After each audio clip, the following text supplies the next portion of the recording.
And Jay, welcome. Thank you.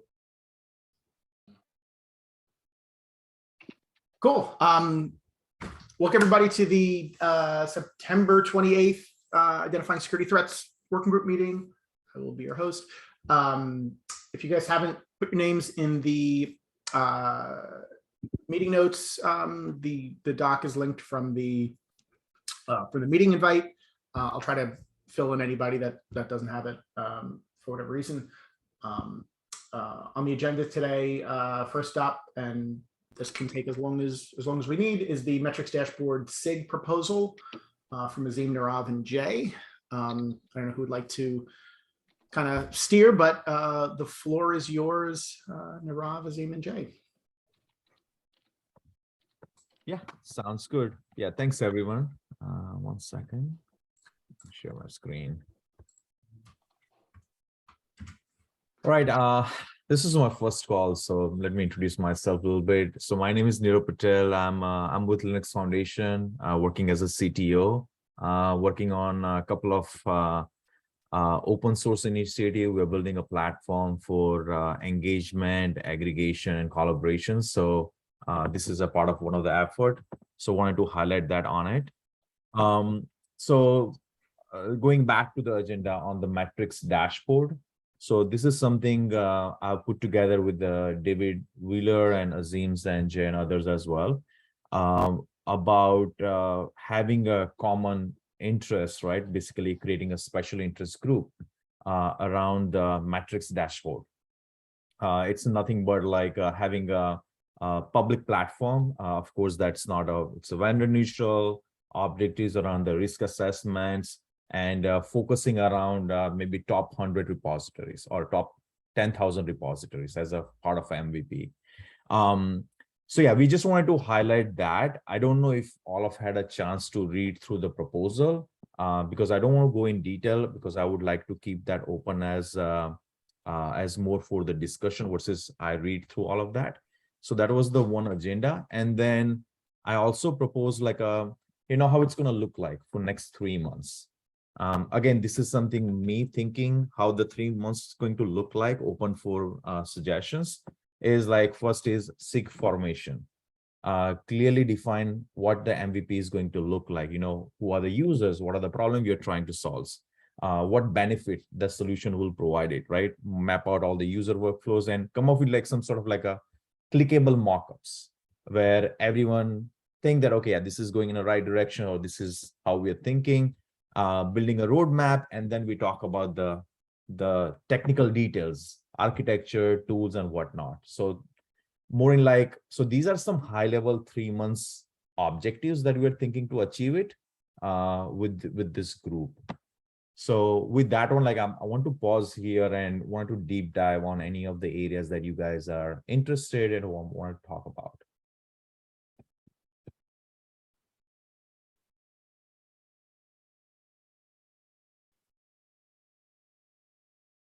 Can you share the link of the document in the chat? Yeah, absolutely. Thank you. I will need time to read probably. Okay. From my kind of vantage point here, this feels in line with the spirit of what we originally talked about when we were talking about the metric dashboard, and this is like the grown-up version of that. So I'm excited. I think the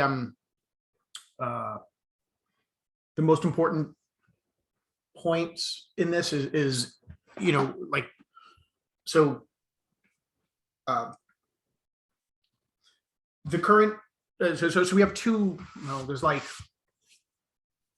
there are a bunch of existing solutions that are kind of in this space. There's things like the thing from Chaos, I'm drawing a blank on the name, but it's a Chaos tool that you install, and then you have a local service that does this work.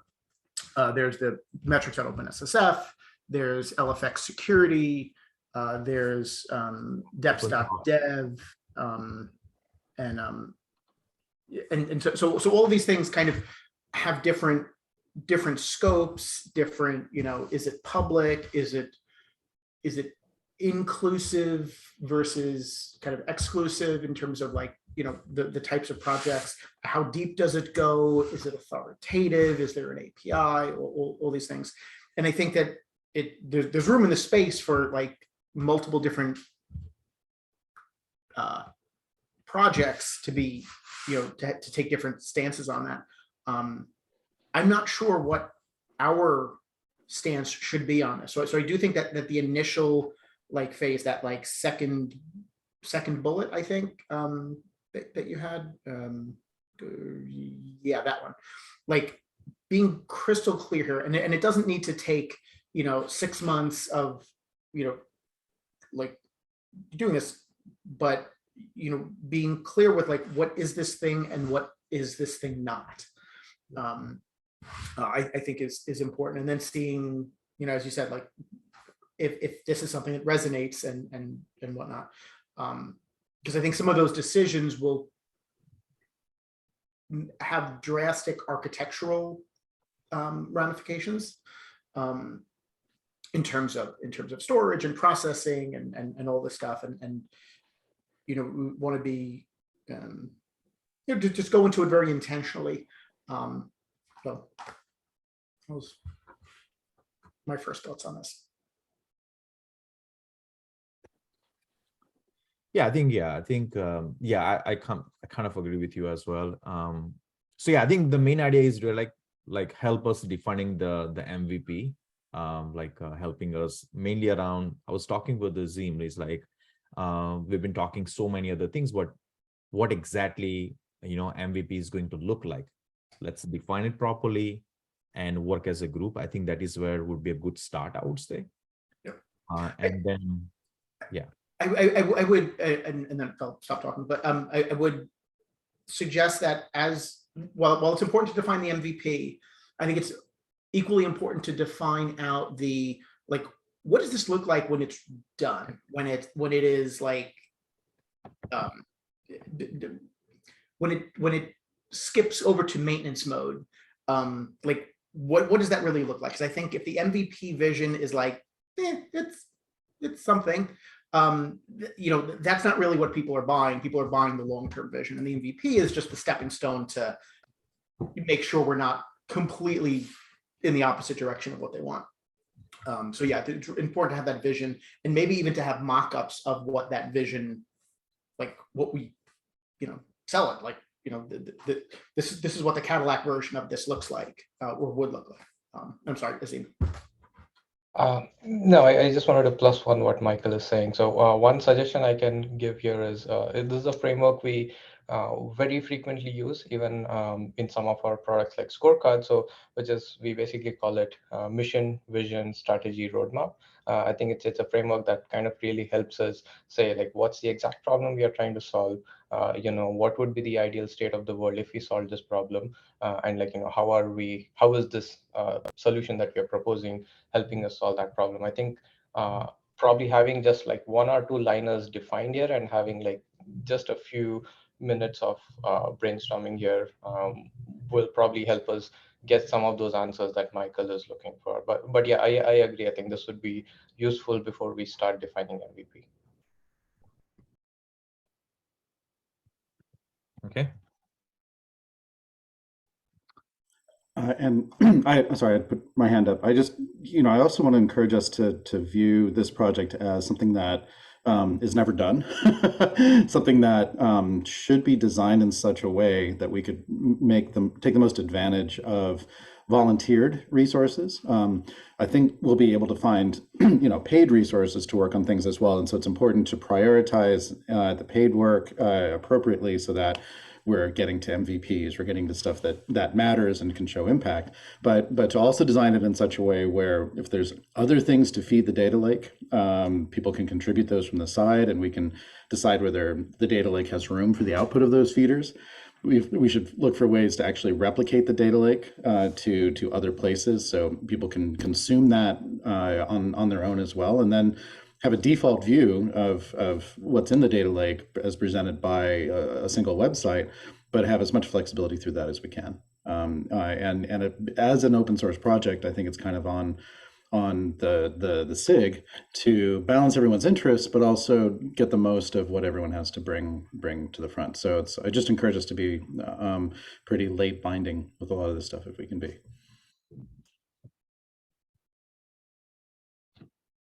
So it sounds to me like, you know, what you described, Brian, is this is a platform and not a website and not just a tool or a aggregator of tools or things like that. I like that. I think that the platform part of it does mean that we don't need to have all the answers up front, and there's less risk in going down a path that is awkward to back out of. It's obviously more of an upfront lift, and I wouldn't want to underestimate the monetary cost of building out a platform versus, you know, a tool, because it's probably like 2 orders of magnitude larger to do one than the other. But if the value's there, then the value's there, and you know, it's not like we do have the money available. So, yeah.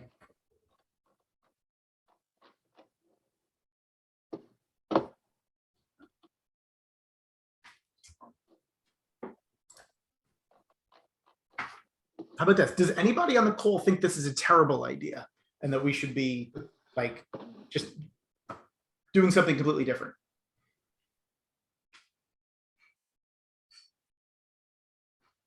I'm reading this as enthusiastic agreement, full speed ahead. All right, I think it's a great idea, and let me know how I can help. Yeah, I second that. Terrific.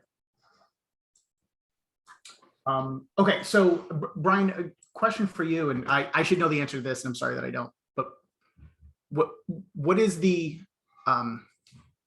essence of a SIG?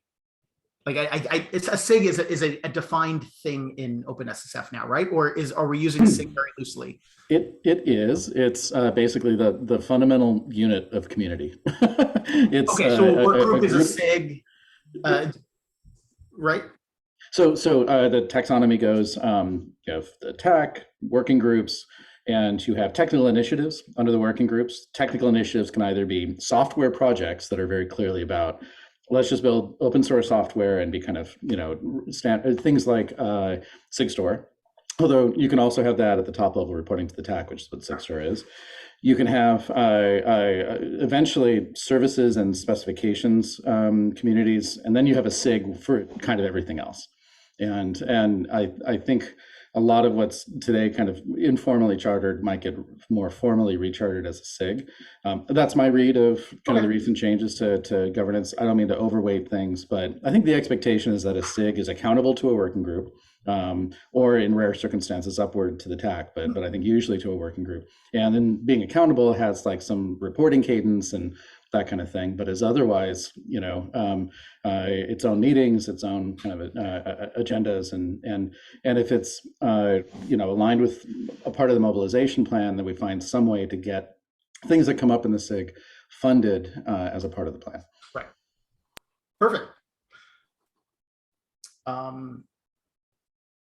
Okay, so is the next thing on the agenda, is it to kind of formally vote and say, do we want this to be a SIG? Does anybody object to voting for this to be a SIG? Like, does anybody need more information in order to make that decision? I don't want to put anybody on the spot to say, and really what I think creating the SIG just means is, like, you're not voting for money, you're not approving the plan, you are saying that this plan is worthy of a group focused on it to drive it forward. All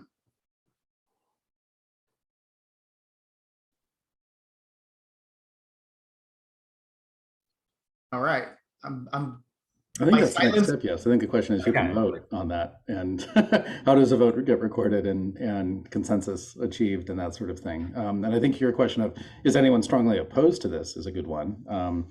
But also like consents that are simply not just the lack of no's, but are enthusiastic yes are always better consents, right? Okay, so do we have a required voting procedure within OpenSSF? Otherwise, I'm just going to make something up now, and we'll Well, we don't even have a clear sense of who are members who can vote or not, right? And I think this is something I'd expect the TAC over the next little while to get a little bit more formal about, because you kind of need it for corporate governance rules anyways. But I think if I mean, you're the chair of this TAC, right? Or sorry, chair of this working group. Yep. Yeah, I think if in your sense, the consensus of the people both in this room and others who are not in this room who you'd consider part of the SIG is that this is something that the working group is willing to take responsibility for, because in a sense you're taking some responsibility, right, for this SIG. If the SIG goes sideways, you know, this group should be the one to kind of jump in and course correct or cast it off and say, you know, this has got to be canceled because you guys are doing crazy stuff. That's the obligation on this working group then, just like any other kind of technical initiative under it. So if you feel like this is something this working group has the energy, enthusiasm, and believes is appropriate for itself compared to other working groups, then I think if you could declare that consensus and move forward. I think it's great that it's you who's not working directly on this SIG, you know, rather than any sort of, you know, nothing you have to recuse yourself from. Right. Cool. David, your hand's up. Not in a position to make a decision towards money spending or anything like that, and so it's nice that you mentioned that. But I'd like for the proponent to explain how that proposal aligns with the objectives of the working group a little bit more in detail. I think that would be useful. I can, if anybody, if Nirav, Azim, or Jay, if you want to take that, you're welcome. Otherwise, I can. Yeah, like, so what are you referring, David, is more like in terms of like defining this proposal more in detail? Is that what I'm hearing? Right, so the working group is identifying security threats. So how this proposal helps users of this information system to identify security threats, basically. Okay. So the way that I would answer that is it is aligned because the metrics and metadata and aggregated and calculated stuff that would come out of this dashboard would be used to inform users of the absolute and relative risk of projects, and using a risky project is essentially a threat to you. So if we define threats somewhat loosely, I think it lines kind of spot on. The working group, we do have a kind of a short, concise, where is it? It is a good question because I mean, it does lend itself to like, well, why not like security tooling? Like, we're building tools, so shouldn't it be in security tooling? Or it's encouraging people to use best practices, so shouldn't it be there? There's so much Venn diagram overlap between the working groups. You know, so the purpose of the Identifying Security Threats Working Group is to enable stakeholders to have informed confidence in the security of open source projects. I think it's like right in the middle of that. We do this by collecting, curating, and communicating relevant metrics and metadata for open source projects and ecosystems which they are a part. So perhaps our description of the working group should be expanded, but at least the way that it's defined today, the project, I think is right in the middle.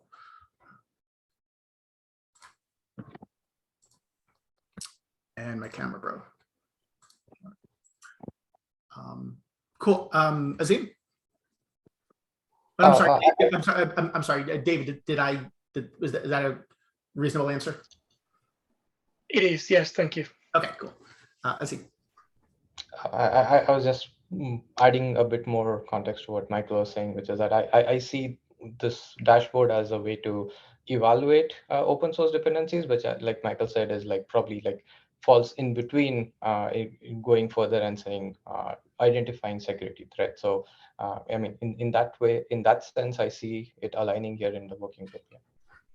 Pretty much what Michael said. Cool. Okay, so let's so we already did the, does anybody like vehemently oppose this, or even not vehemently, like do you have strong reservations where you think we should not proceed to make this a SIG? If so, now would be a good time to speak up. If I don't hear anything, then my next thing is going to be, let's have everybody just raise their hand if they vote yes, and then that'll be recorded in the video, and that'll be good enough. And if it's obvious consensus, then we'll declare consensus and we're good to go. And Mike, there in the reactions, there are actual yes and no buttons. Are they really? Yeah, there's Oh, a check sweet. mark for yes and an X for no. Let's try this out. Let's everybody do the checkbox. Nice. Use the right feature. That's right. Like this. I do have a question. Since it's my first time, am I allowed to vote, or should I just sit? If it's consensus, then it would be even consensus with a smaller portion, so it doesn't really matter. You are welcome to vote. Okay.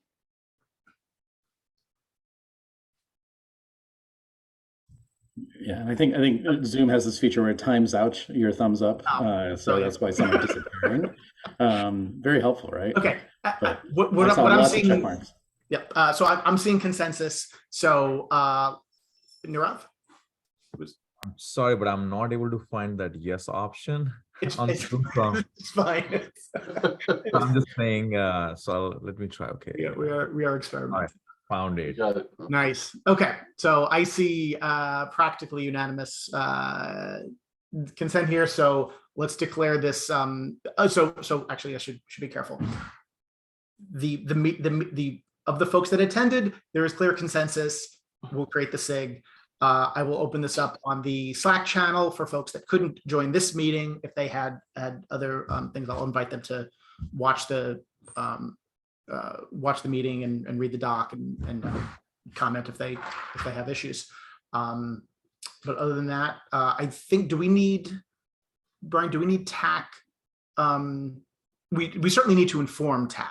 Do we need to get something approved from TAC before we ask for money?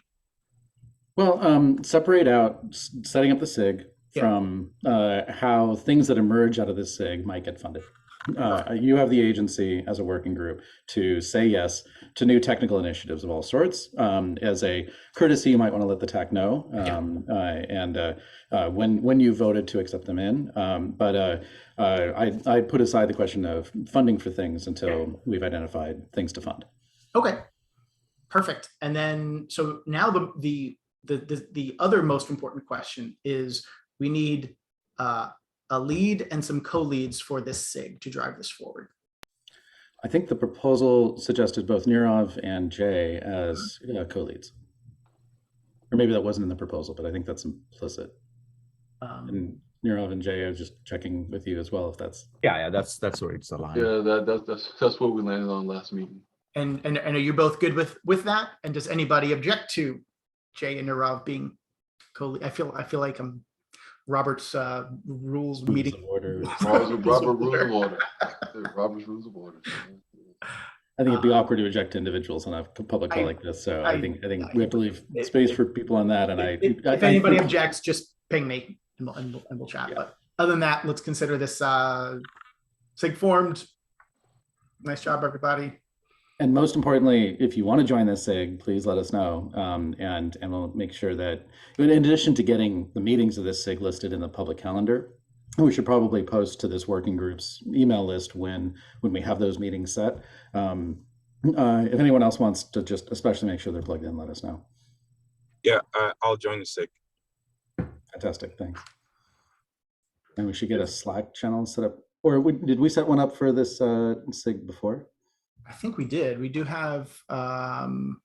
We have a metrics Slack channel. Project Just straight dashboard. metrics. Yeah, we should probably change that to SIG or something, but it's the same. It's not super active at this point. Okay, so I'm going to record it in the minutes that census. Okay. And then, so going forward, Jay and Nirav, feel free to obviously continue attending this meeting, and I'll just treat you guys like the other projects where, status updates and how can we help and things like that. But from here on out, you guys run the, get the call set up, run the meetings, and good luck to you. Cool. Thanks. Awesome. Is there anything else that folks like to talk about regarding the metrics dashboard? I should mention the metrics at OpenSSF.org. I will keep running until there is something to put it to transfer it to, but I'm imagining either the domain will go away or will be repointed or will be subsumed somehow by this. It doesn't really matter. We can decide that later, but I'm not going to shut down the current dashboard right now. Cool. Okay. Second thing that I want to talk about was so this came up, and I'm sorry, my video is still crapped out. The idea of doing a video walkthrough of doing a security review. I don't recall which channel. I think I probably put this on general, and I think we talked about this once before, but I wanted to kind of move on this a little bit in the next maybe month. Basically what I was thinking here was, when a security researcher takes a look at a piece of software, whether it's open source or whatever, and evaluates it, what I've seen over the years is that everybody has their own kind of special sauce and a methodology and approach and everything to do this stuff. And it's more than just running tools and looking at the output. It's knowing like which tools and when they're actually looking through code, like what things stand out to them. And I thought that from a kind of an education perspective, but also aligning the researchers themselves, it would be interesting to have like a video walkthrough of someone doing one of these and kind of talking out their stream of consciousness as they're doing this, to see, wow, this person went about this in a way that's completely different than the way that I would. This is interesting, and I've learned something. And obviously, vice versa. What we don't want, like, there was a suggestion that maybe we live stream this. I don't feel super comfortable live streaming it because, if we do come across like a serious vulnerability, we've just accidentally zero-dayed the world. But assuming that there are no serious issues that come out of it, kind of promptly, putting it on YouTube and maybe have a series of these where we have, 8 or 10 different, folks that do this regularly, like go through this. So you have, a short series, but have multiple of these. So that's kind of the proposal. I don't think there's anything much more formal than that, but there's also really no cost. It's really just folks' time that are willing to do this. I think somebody recommended we actually do this as a Zoom chat where you have other people kind of looking on and talking back and forth, and that might be interesting too. I'm up for anything, but I wanted to get folks' thoughts. What do you guys think?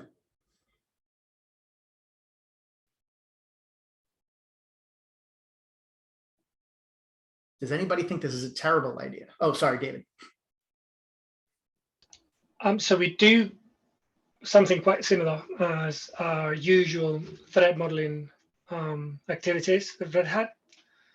It's a mix of threat modeling and architectural review of different systems. It could be in part of the operating system. It could be something internet facing. And what I can tell you is that it's a very rewarding experience. It helps with raising security awareness of the engineering teams. And one important thing is that not everything is documented. So when you try to analyze one of these information systems, what you find usually is that documentation is incomplete. And there's many things that is usually in the heads of the engineers, and they hold that information knowingly or unknowingly. And it's a very good opportunity to have them look at their own projects from a different perspective. So our strategy is usually providing these engineering teams with the time and space to take a different perspective on the system, and we act as facilitators. My team normally bring the expertise when it comes to security in general terms. Not that these engineering teams are completely unaware, but we kind of bring the methodology and the experience in this practice, and we drive this. Is normally more than one session where we dive deeper in specific pieces of the information system, those that are more critical or more maybe subject to attacks, or maybe deal with sensitive information or identity management or anything like that. Sure. That's great. Thank you. And that totally aligns with our view of the world too, in terms of like the most important part of threat modeling is like the discussion and the, wait, those boxes don't connect. They do this other thing. And everybody's like, oh, I didn't know that. So it's good stuff. Luigi? That I like this idea about how to do security review or code review. It's very interesting. And I totally agree with David. I mean, about the threat modeling, that is a step before maybe they write the code or implement something. And so there is a threat model, a review for the threat model. But doing security review is very difficult because every ecosystem or infrastructure can be different with different languages, and maybe security engineers don't have the knowledge for every language or a very deep knowledge for every language. It's normal. So I probably have some, I don't know, list of very important points for every languages or for every sort of common implementation can be very helpful. Online, there are some good approach to write secure code, so don't miss this. Follow how to escape charters or input, so and so. But to do a security review, it's a bit different. So how find something or not find something, and it can be interesting. I mean, for me, from a user perspective, I think it's very interesting, but I have no good suggestion at the moment on how we should proceed. I think that the topic is very big, so maybe we want to find some good scope to not go randomly. That is.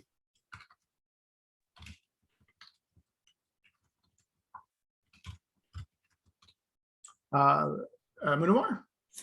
Hey, so on this thing about the scope, I mean, so for example, for our company, I mean, we do this kind of reviews for our clients all the time, as in we prepare bug books by running our tool and looking into that.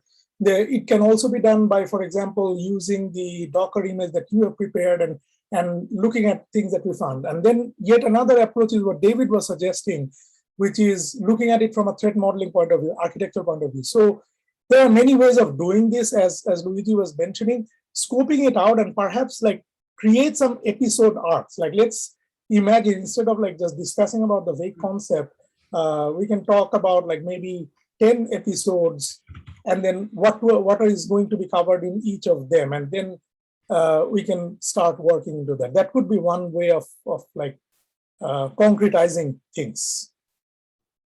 Thanks. I like that. That's a great idea. Yeah.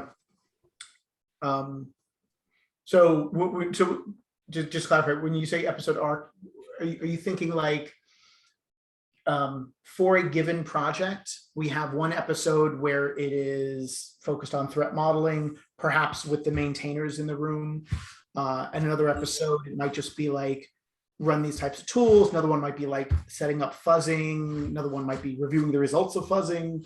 Yes. Kind of thing. Okay. So Yeah, and that, and we can also look target- into, as Luigi was mentioning, we can look into like languages, like doing something in Java is very, very different than doing that in JavaScript. So perhaps that too, and so on. But I mean, if we have a clear plan, like, okay, we will concentrate on these 10 topics, then we can just start focusing on that. And then we can also think of some of them may require a Zoom session, like having multiple people and so on. But I mean, it's first scoping them out is probably a key point here.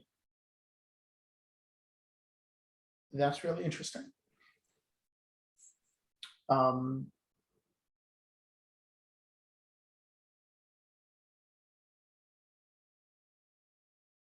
I like it. This could be a lot of fun.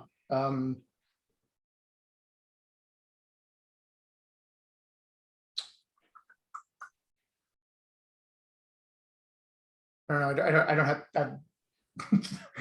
thoughts at the moment on where to go from here. I mean, I think, you know, we could find a project that's kind of willing to engage with us on this experiment, and then use them and kind of define this all out together. Try it once, do a 5 or 8 part series, and then review and look at it and say, well, we would do this other thing differently, and then try it separate. Yeah, I propose that Amir, who's doing probably this kind of security review projects, should be, I mean, he can actually give us ideas of like exactly what he's doing behind the scenes, and that could give us ideas. Okay, so let's do, so next step here, connect with Amir for suggestions on how to proceed, and we'll talk about again in 2 weeks.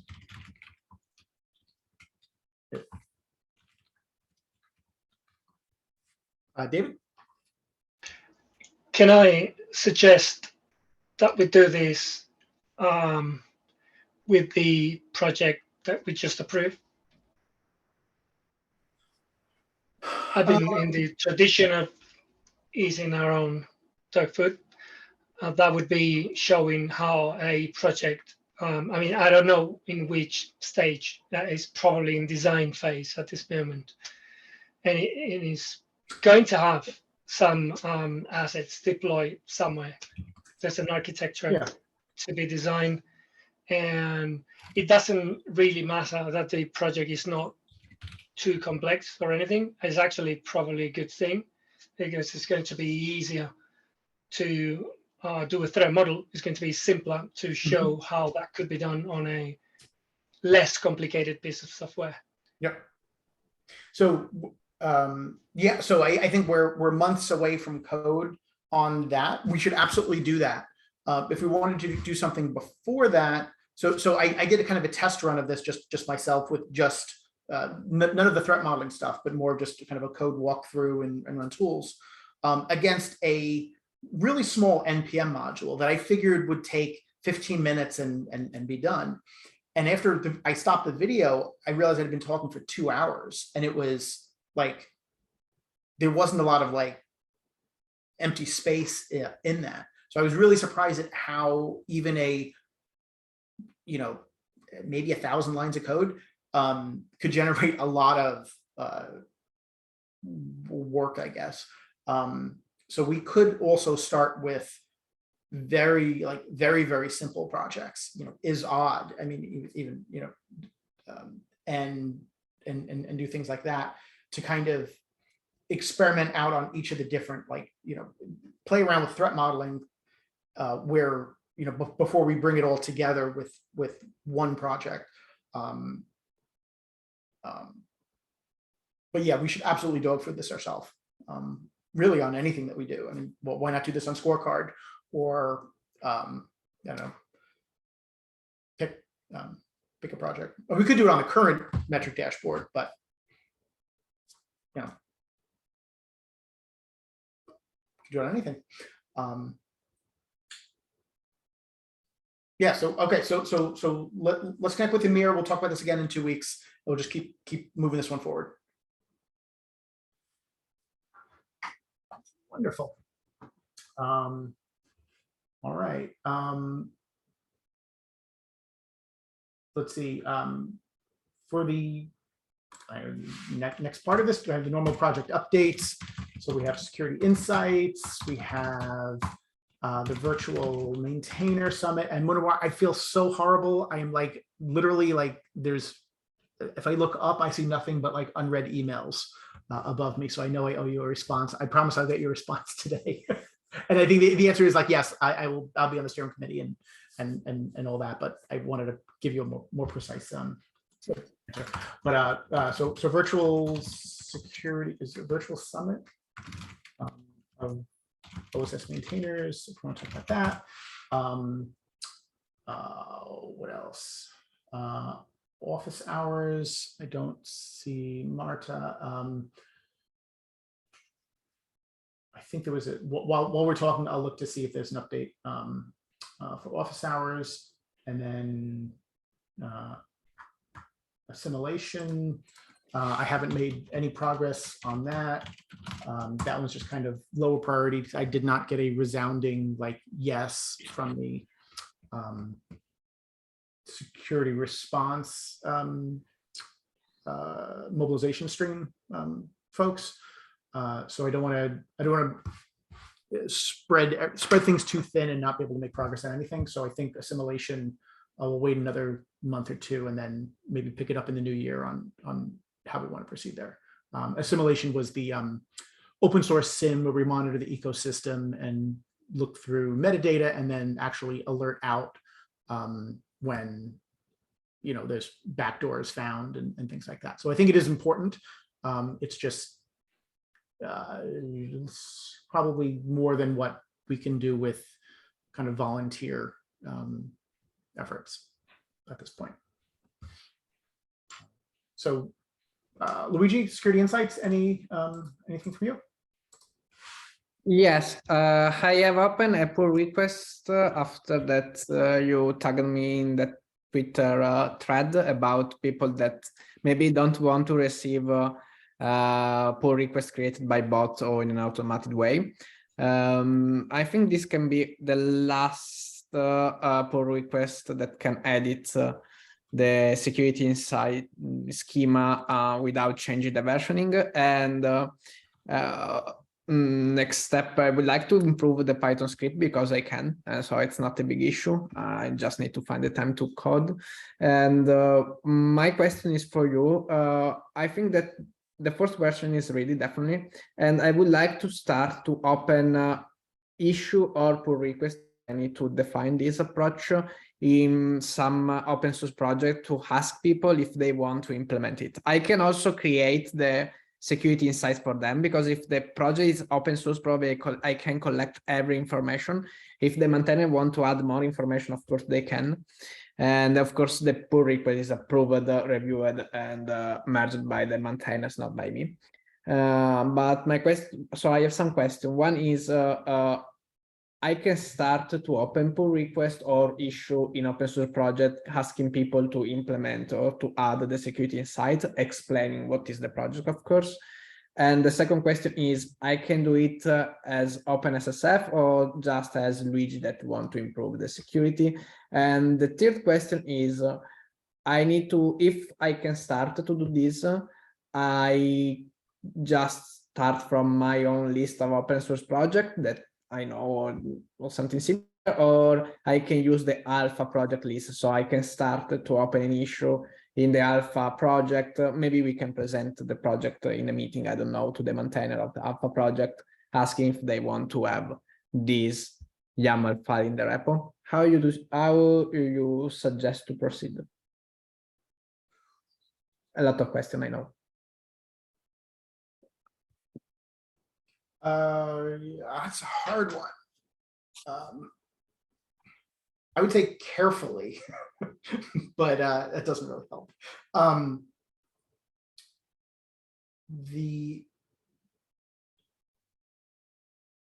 I think obviously you want to start with like friendlier projects. So perhaps the friendliest projects are OpenSSF projects. So maybe for each of the tools that we have a repo for in OSSF, start out with them. I would say start out with an issue. I think the conversation we had over Slack around automatic pull requests and all of that.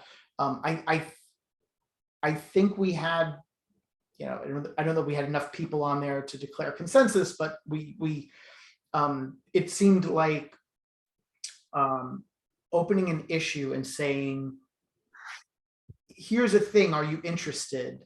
And then if they say no, then that's it. And if they say yes, then a pull request follows, is, I guess, would be more likely to be perceived as, I don't even know the right word, like socially the right thing to do in open source projects.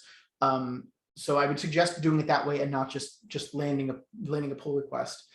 I think you should be prepared for the question, well, what uses this information? And that was the conversation around scorecard and whether or not, scorecard was amenable to, parsing the security insights spec and doing something with it. And I apologize, but I don't recall where that conversation left. I have opened an issue, so I moved this discussion about support the security insights in scorecard after a meeting with the scorecard team. I have opened it yesterday, if I remember correctly, an issue in the scorecard repo where I asked to support security insights. Initially, it can just be a draft pull request to implement the support, and I don't ask to use the data in the evaluation for now. It's just try to support it in some way, and in particular it can be used to reduce the false positive, for example, or to align API that are missing in other platform, because scorecard work with GitHub API or GitHub information, but GitLab has a different API information, same for Bitbucket. So if we start to use just the API, my concern is that we can have different information for project and we cannot compare them. If we have the security inside, we can try to balance, especially if they are moving to GitLab at the moment. I don't know how GitLab works exactly, what are the difference between GitLab and GitHub, but I'm quite sure that there are an important difference between GitHub and Bitbucket, for example, that it is less popular than GitHub, but still used. And for example, Google hosts not all, but a lot of open source projects directly on their platform, googlesource.com, for example, Android or PDFium. So, okay, we can use the API for a lot of reasons. It's a very good idea, but at the same time, I still think that it's a good idea to have a file that have information that are not related to API by a platform. Right. So. Right. And at minimum, it would, I think we discussed, like, the file is always it's either the overlay or the underlay, depending on which you trust more. But like, it's if the platform has everything, then the file can be empty and you get the same information. Yes. But so it's really to fill in those gaps on, and there will always be gaps. So, okay, cool. So yeah, I would suggest starting with, issues in OpenSSF projects. Okay, issue in OpenSSF project. Okay, perfect. And then seeing how that goes, and then we could certainly have the conversations with the projects that we engage with on the alpha side. I think they would be, I mean, Apache might be particularly interested in this because they do things very differently, and I don't know that they have a way of programmatically expressing that. I mean, that Apache literally was I think one of the thoughts that we had when we first started talking about this a while ago. So.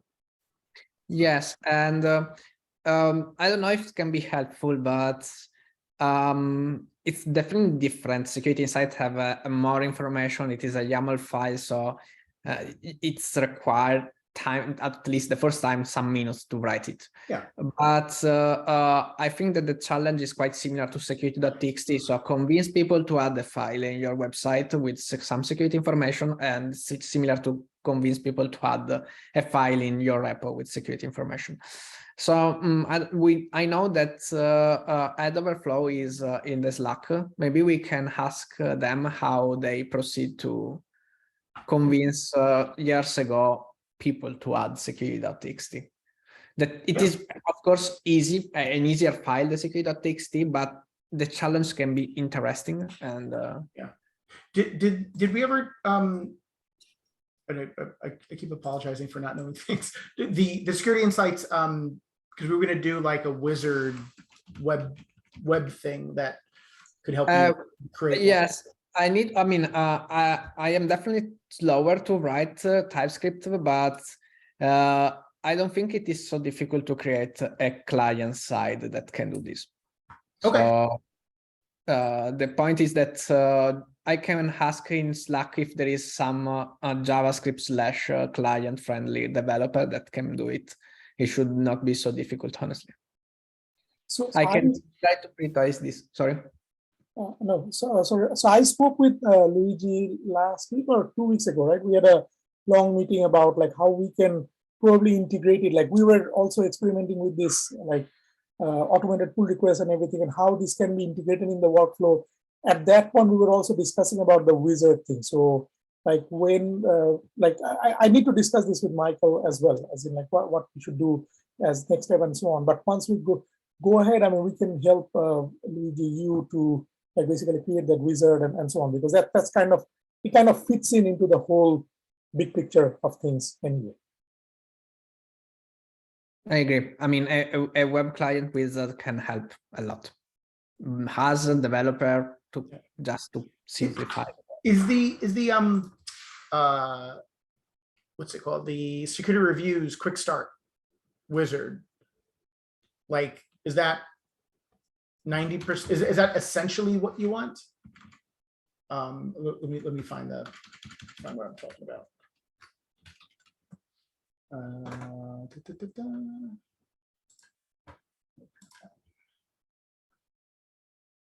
Quick start. This guy I'm posting in chat.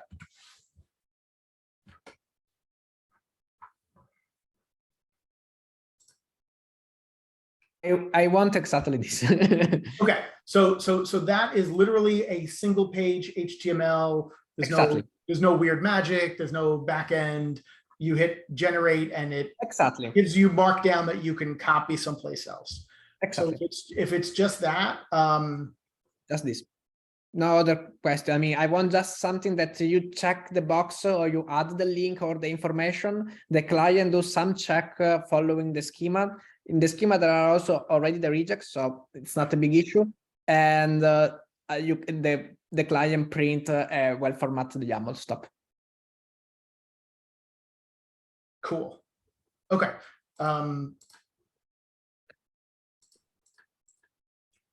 I'm trying really hard not to say that I can find time to help with this. But I think this is relatively, this should be relatively straightforward for that. So I haven't done one in work in a while, but I would be willing to help as well. Awesome. So let's discuss this on you have a Slack channel for this, right, Luigi? Security Insights. For security sites, we don't have. I still continue to use our channel, honestly. But if you think it is a good idea to create one, I can just create. Yeah, let's create one. Okay. If you want to create one, we'll invite Roderick and me, and we'll okay. Between everybody, we'll get something done. Okay. Terrific. We just have a few minutes left.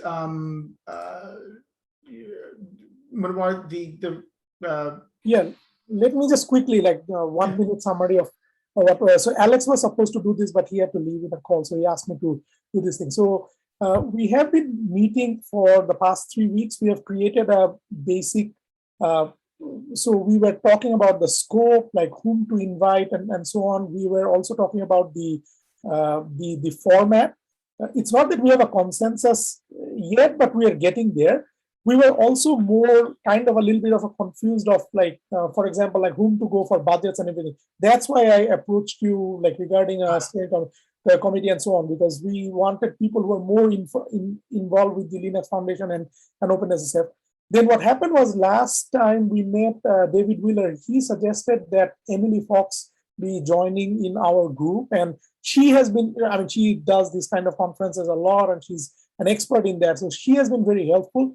So per her suggestion, we are right now connecting with the Linux Foundation event people.